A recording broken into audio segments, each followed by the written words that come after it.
Mr. Katzen had been sitting up at the bar for some time. The lights and the music were both very low, casting a sort of malaise over the entire half-empty room. A group of men in the corner were watching a baseball game on the television on the wall. A few small groups of people murmured among themselves at the tables. Katzen had been staring into several glasses of bourbon for the past 2 hours, the room around him slowly fading into a dull blur of colors and sounds. The girl tending bar just replaced his glass when it ran dry, and the cycle continued.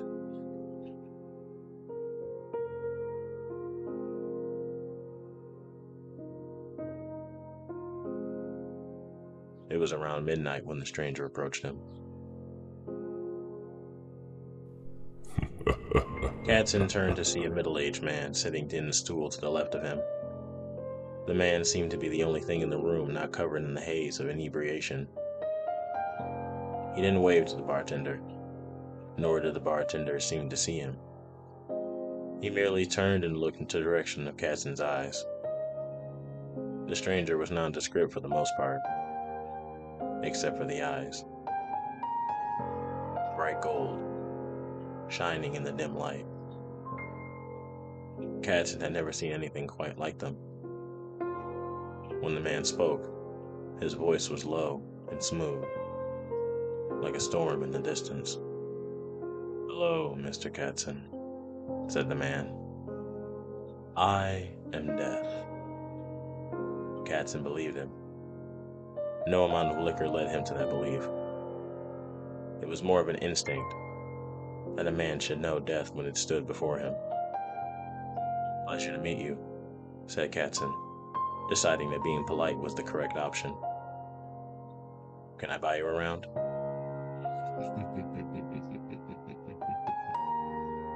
Death laughed. It was a fake laugh, although a very good one. It sounded like someone that has already heard every joke in the world 1,000 times, but is still trying to be polite.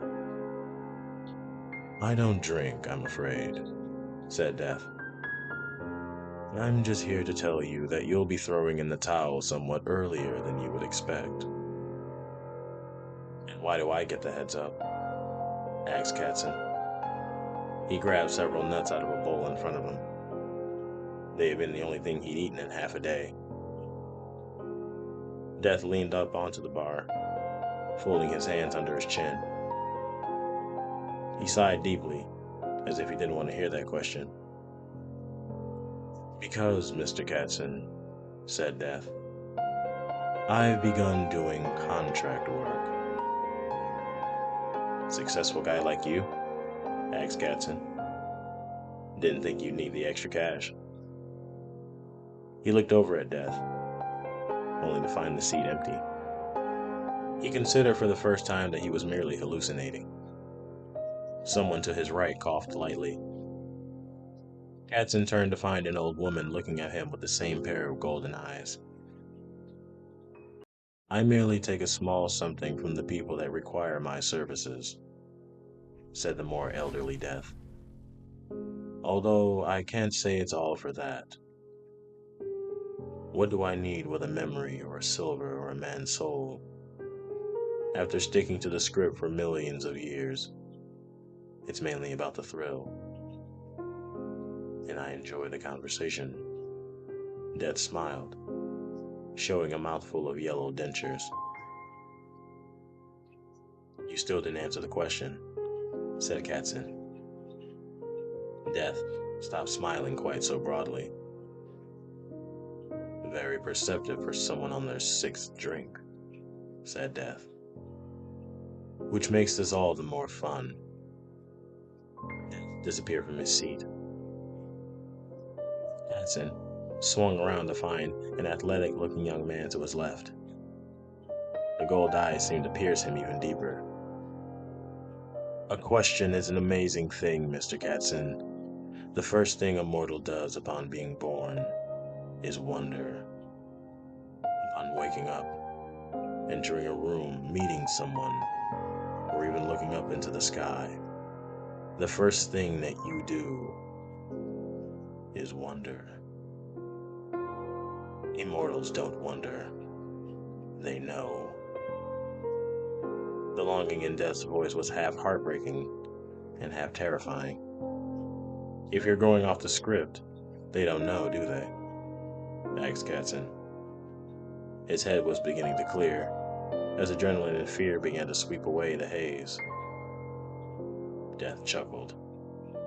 No, they don't, said Death. And that terrifies them. Who's them? That is something I cannot answer, said Death. There are rules, you see. I can do this as long as everyone follows the rules. The rules you have to worry about say that dead men have certain rights. Most come by them naturally. But when I take a more active role, I'm required to tell you those rights. Hence my presence here. Death gestured back at the darkened, half-empty bar. What rights do I have? Death vanished again and reappeared as a young boy on the other side of Katzen. The eon-old eyes were much more disturbing on the 10-year-old face. The first is the right of knowledge, said Death in a high-pitched voice. All men are entitled to know the manner of their death prior to its occurrence. You're saying everyone knows how they're going to die? If anyone pays close enough attention to their life, said Death, they'll know. Slow and painful, or short and violent. They can all see it coming if they try. I've never seen anyone really try, though. You, though, Mr. Katzen, are going to die choking on one of those peanuts you've been eating. Katzen stopped his hand as he was about to put another nut into his mouth. He then placed it back into the bowl and pushed it away. That won't change anything, but if it makes you feel better, I suppose. And why do you have to tell me? Rules, said Death. If someone isn't given full rights, shit happens. Katzen almost laughed hearing the kid version of Death say that, but stifled it. Which brings us to your second right, the right of choice. There are many, many things that can happen after you die, and people always choose for themselves what happens to them. They don't even know they're doing it, but they do it. And I get to choose? Asked Katzen. Do I get to know what the choices are? Believe me, Mr. Katzen. The child disappeared. Katzen turned to see a beautiful woman to his left. In fact, she was the most beautiful woman he'd ever seen. He hoped Death would stay like that for a while. My job would be much simpler if I could tell people the options. But don't worry. You'll choose before you die. Which brings me to your last night. And the main reason I'm here. The right of experience. I've got plenty of experience, said Katzen, taking another swig of bourbon. Believe me. But not enough, said Death. The woman's voice was light and sensual, with a hint of an unknown accent. Katzen tried to keep from looking at Death while it spoke. He worried that he might get distracted. A mortal's experiences are why it knows its death and why it makes its choices. Without those experiences, the system falls apart. So I'm here to impart knowledge to make up for what you're going to lose. We're having a Q&A session now? Asked Katzen. More or less, said Death. Starting now, you will have 4 questions. I will have to tell you the complete truth about anything you ask. But there are certain things I cannot talk about. If you ask, you forfeit 1 question. And what are those? Asked Katzen. It took him less than a second to realize what he'd just done. He looked up into Death's eyes and saw a slight triumph there. 1 question down, said Death. Don't feel bad. They all do that. I had one man that used all 4 in about 10 seconds. So you're still ahead of the game. In any case, you cannot ask about what happens after you die, anything that will happen in the future, or how to live forever. That's all. Katzen realized something that he hadn't got up until this point. This was a game to death. A game that it very thoroughly enjoyed. That was its payout. So I assume you'll be thinking more carefully about the next 3. Death gave him a coy look that would only have made any man fall in love. He realized exactly why it had waited until that point to take that form. But any alcohol in his system had been dissolved by pure fear at that point. These were perhaps his final chances to do anything with his pathetic life. "Who sent you to kill me?" asked Katzen, slowly and deliberately. Death smiled. "Mr. Holland, your business partner," said Death.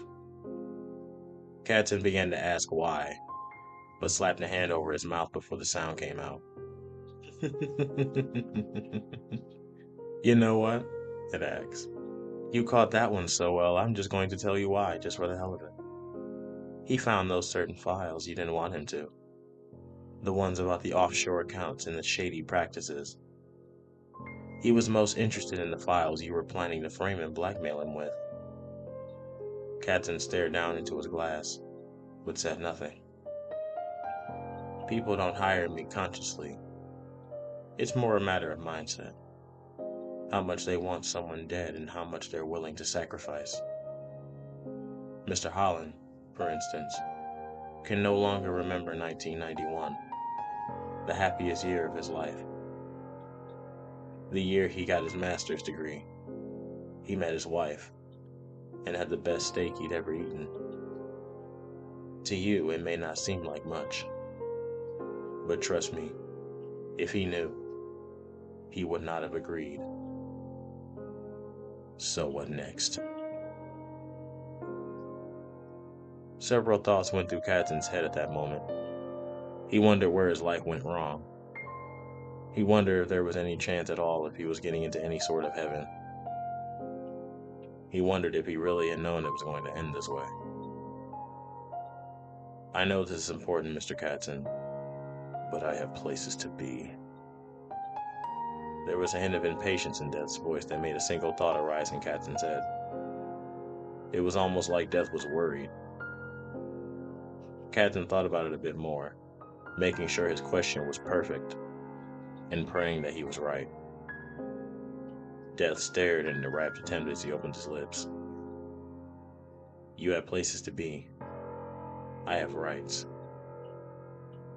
"Is that a question?" asked Death, a look of confusion appearing on its face. Hope surged in the Katzen. "Not at all," he said. "If I don't ask you the last question and my rights are not fulfilled, that means you can't kill me early because shit happens, right?"